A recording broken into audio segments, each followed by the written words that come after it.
পাহারা দিচ্ছে বা যমুনায় বসে আছে কি হাসিনা সেই ফেসিবাদী আমলের পুলিশ লীগ কিনা সেটা আমরা জানতে চাই। আমরা মনে করছি এই যে উপদেষ্টা পরিষদটা যে রয়েছে, এই উপদেষ্টা পরিষদের একটা অংশ শহীদ ওসমান হাদির খুনের সাথে জড়িত। ফেসিবাদী আমলের যেই পুলিশ, এই যে পুলিশ লীগ, তারা আবার নতুন করে যে মাথাচাড়া দিয়ে হচ্ছে এবং তাদেরকে যে কেউ কন্ট্রোল করতে পারছে না। আমরা দেখতেছিলাম যখন আমাদের উপরে হামলা হয়েছে, তখন পুলিশের ঊর্ধ্বতন কয়েকজন কর্মকর্তা, ডিবি কমিশনার, তিনি চেষ্টা করছিলেন বারংবার যে আসলে যাতে আমাদের উপরে হামলাটা না হয়, কিন্তু পরক্ষণেই আমরা দেখতে পেয়েছি যে তার আদেশ অমান্য করে পেছন থেকে পুলিশের কিছু সদস্য তারা অতর্কিত হামলা করেছে এবং আমাদের ভাইদেরকে রক্তাক্ত করেছে। তো আমরা ইনকিলাব মঞ্চের পক্ষ থেকে এর তীব্র নিন্দা জানাই এবং যারা এই আক্রমণের সাথে জড়িত রয়েছে তাদেরকে অতি দ্রুত বিচারের মুখোমুখি করবার জন্য আহ্বান জানাই। কারণ বাংলাদেশের জনগণ এই মুহূর্তে প্রচন্ড ভাবে তারা ক্ষেপে রয়েছে, তারা কোনোভাবেই এই ব্যাপারটাকে মেনে নিতে পারছে না।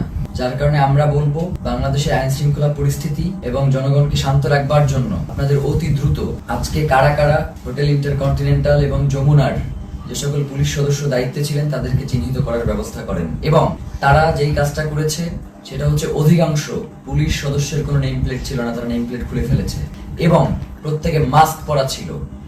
এই যে মাস্ক পরে নেম প্লেট খুলে যে হামলা, এই হামলা তো আমরা, এবং হেলমেট পরে এই হামলাগুলো তো আমরা দেখেছি ফেসিবাদী হাসিনার আমলে। তাহলে কি এখন যমুনা পাহারা দিচ্ছে বা যমুনায় বসে আছে কি হাসিনা সেই ফেসিবাদী আমলের পুলিশ লীগ কিনা সেটা আমরা জানতে চাই।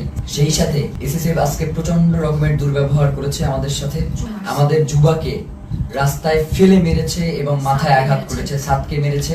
তো এই যে, এবং আমাদের ইনকিলাব মঞ্চের এমন কোনো কর্মী নাই যে আজকে এই হামলায় আহত হয় নাই। তো এখন আমরা এই প্রশাসনের কাছে জানতে চাই, আমরা তো সুনির্দিষ্ট একটা দাবি নিয়ে ওখানে গিয়েছিলাম যে জাতিসংঘের অধীনে যাতে শহীদ ওসমান হাদির হত্যার তদন্তটা নিশ্চিত করা হয়।